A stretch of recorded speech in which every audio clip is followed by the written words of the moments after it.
प्रावधानों को आपके सामने और आपके माध्यम से ये सदन के सामने और देश के सामने रखना चाहता हूं।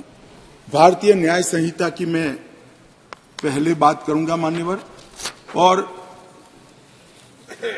जैसा मैंने कहा कि इसमें ढेर सारे मानव संबंधित अपराधों को बहुत पीछे रखा गया था, क्योंकि इसका महत्व ही नहीं था। उनका महत्व अपना शासन चलाना था। जैसे बलात्कार का नंबर धारा 375, 376 था। अब जहां से अपराधों की बात शुरू आती है, इसमें सबसे पहले धारा 63 और धारा 69 में बलात्कार को रख दिया गया है। गैंग रेप को भी आगे लाया गया, बच्चों के खिलाफ अपराध को भी आगे लाया गया है। मर्डर 302 था, अब 101 हुआ है। किडनैपिंग 359 और 369 था, अब 137 और 140 हुए। ट्रैफिकिंग 370, 370A था, अब 143 और 44 हुए। माननीय, शुरुआत की डेफिनेशन और प्रोसीजर को छोड़कर सीधा मानव संबंधित, पहले महिला और बच्चे और फिर शरीर संबंधित अपराधों को हमने प्रायोरिटी दी है, क्योंकि इसी को हम व्यक्ति की सुरक्षा के साथ जोड़कर देखते हैं मान्यवर, और उसको सुनिश्चित करना ये कानूनों की प्रायोरिटी है। मान्यवर, अंग्रेजों ने बनाया हुआ राजद्रोह का कानून, जिसके तहत तिलक महाराज, महात्मा गांधी, सरदार वल्लभ भाई पटेल, ढेर सारे हमारे आजादी के स्वतंत्र सेनानी, बड़े बड़े हमारे नायक सालों के सालों 6-6 साल तक जेल में रहे। वो कानून अब तक चलता रहा था। विरोध तो करते थे जब ऑपोजिशन में होते थे, मगर सत्ता में आते थे तब इसका दुरुपयोग भी करते थे, हटाने का नाम नहीं देते थे। पहली बार नरेंद्र मोदी जी ने ऐतिहासिक निर्णय किया है कि राजद्रोह की धारा 124 को पूर्णतया समाप्त, इसको हटाने का काम किया। अभी ओवैसी साहब हंस रहे हैं। ओवैसी साहब, मैं भी थोड़ा साइकोलॉजी पढ़ा हूं, विज्ञान का विद्यार्थी हूं। फिर इनके मन में है कि आपने बदल कर रख दिया। मान्यवर, मैं कहना चाहता हूं, हमने राजद्रोह की जगह देशद्रोह की स्थिति रखी। अब ये देश आजाद हो चुका है, लोकतांत्रिक देश है। शासन की टीका तो कोई भी कर सकता है, किसी को भी करने का अधिकार है। इसके लिए इस देश में अब किसी को जेल में नहीं जाना पड़ेगा, चाहे हमारा शासन हो। मैं फर्क समझाता रहा हूं, जो बड़े कटाक्षमय तरीके से ओवैसी साहब हंस रहे इसलिए, मगर इस देश के खिलाफ कोई बोल नहीं सकता, इस देश के हितों को कोई नुकसान कर नहीं सकता। इस देश के झंडे, इस देश की सीमाएं, इस देश के संसाधनों के साथ अगर कोई खिलवाड़ करेगा तो निश्चित रूप से उसको जेल में जाए, और जेल में जाना चाहिए। मानिए, ये हमारी सरकार का ट्रस्ट है। इस देश की सुरक्षा किसी भी की सुरक्षा से सबसे ऊपर होनी चाहिए, सुप्रीम होनी चाहिए, सबसे पहले राष्ट्रपति। इसलिए जो लोग राजद्रोह हटाकर हम देशद्रोह की धारा लाए हैं, इनको अपने विचारों के कपड़े पहनाने का प्रयास करते, इसलिए मैं इस पर डिटेल में बात करता हूं। मान्यवर, आईपीसी 124C, उसमें शब्द प्रयोग था सरकार के खिलाफ की गई बात। मेरी बात ध्यान से सभी सदस्य सुने। अंग्रेजों ने बनाए हुए कानून में लिखा था 124C, सरकार के खिलाफ की गई बात। बीएनएस धारा 152 जो इसकी जगह आई है, भारत की संप्रभुता, एकता और अखंडता को तोड़ने वालों पर इस धारा का उपयोग है। वहां सरकार शब्द प्रयोग है, यहां देश है, भारत शब्द प्रयोग है। आईपीसी में आसन या प्रयोजन की बात नहीं की थी। किस उद्देश्य से आप बोलते हैं, किस उद्देश्य से करते हैं, इसकी बात ही नहीं की। करना ही काफी है। हमने इसमें देशद्रोह की डेफिनेशन में आशय की बात करी है, उसका उद्देश्य क्या है, उसका आशय क्या है, इसका महत्व है। अगर उद्देश्य देशद्रोह का है तो इसको कठोर से कठोर दंड मिलना चाहिए, और उद्देश्य अगर शासन का विरोध करना है तो उसको दंड नहीं मिलना चाहिए, उसको वाणी स्वतंत्रता का अधिकार है। अब घृणा और अवमानना, शासन की अवमानना, शासन की घृणा करना, तिरस्कार करना, इसको हटाकर हमने शब्द प्रयोग क्या किया है? सशस्त्र विद्रोह, विध्वंसक गतिविधियां और अलगाववादी गतिविधियां शब्द प्रयोग। और अगर कोई कहता है सशस्त्र विद्रोह, बम धमाके, गोलीबारी और विध्वंसक प्रवृत्ति करने के बाद भी कोई जेल में नहीं जाना चाहिए, तो मैं इस विचार से इत्तेफाक नहीं रखता हूं। ये जेल में जाने ही चाहिए, सजा होनी ही चाहिए।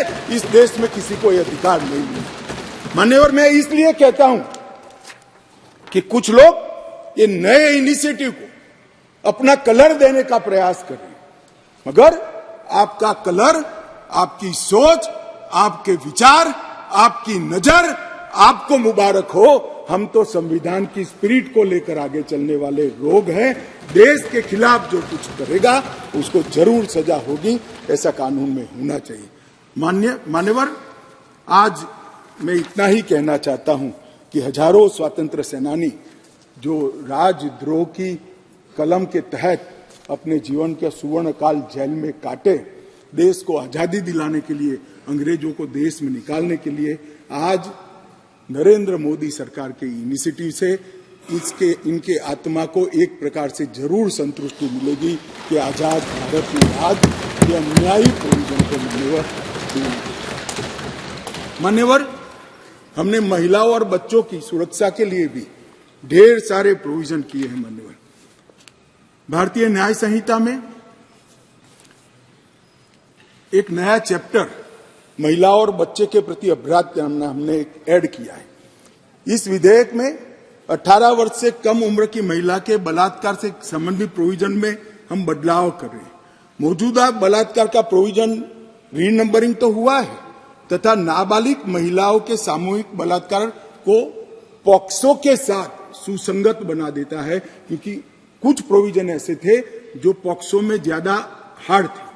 जिनको फेवर करनी थी वहां पुलिस स्टेशन में पॉक्सो अप्लाई नहीं किया जा सकता है। अब पॉक्सो अप्लाई करे न करे, बलात्कार करने मात्र से पॉक्सो की सभी धाराएं ये न्याय संहिता के माध्यम से लागू हो जाएगी और उनको आयु का अधिकार आधारित वर्गीकरण ठीक नहीं था। क्रमशः 18, 16 और 12 वर्ष की उम्र के नाबालिगों के बलात्कार के लिए हमने अलग अलग सजा का निर्धारण किया है। 18 वर्ष से कम आयु की बच्चियों के मामले में आज जीवन कारावास और मृत्यु दंड का प्रावधान हमने किया है। मान्यवर, उनको फांसी की सजा। गैंग रेप के मामलों में 20 साल की सजा या जिंदा रहने तक की सजा का प्रावधान किया है और 18 वर्ष से कम उम्र की स्त्री के साथ बलात्कार में फिर से फांसी की सजा को हमने यहां पर रखा है। मान्यवर, बलात्कार की परिभाषा के तहत भी एक एनोमली थी। सहमति से बलात्कार में 15 वर्ष की जो आयु डाली थी उसको बढ़ाकर हमने 18 साल किया है। तो 18 साल से कम आयु की बालिका के साथ कोई भी कुछ करेगा तो माइनर रेप के दायरे में घुस जाएगा। मान्यवर, इसके बाद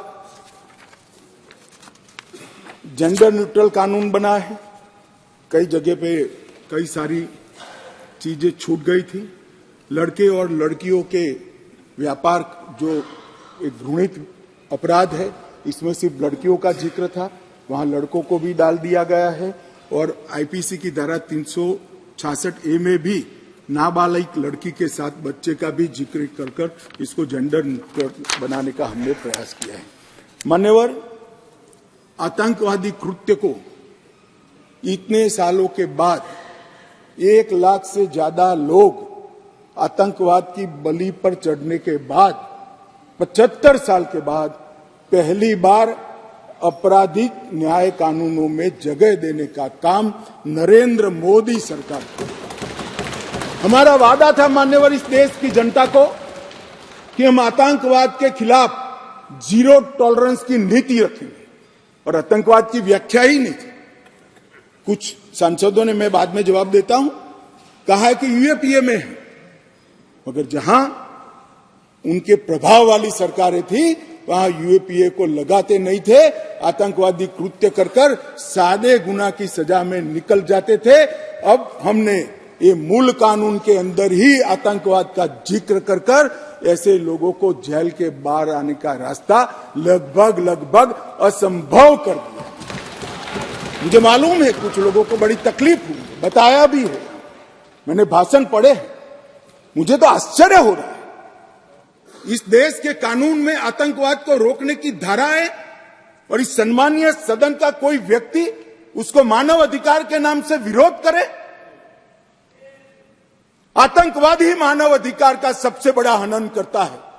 जो आतंकवाद फैलाता है, आतंकवादी कृत्य करता है, जिसका जो विक्टिम होता है, इसके मानव का अधिकार का हनन आतंकवादी कृत्य करने वाला व्यक्ति करता है और उसको कठोर से कठोर सजा मिलती है।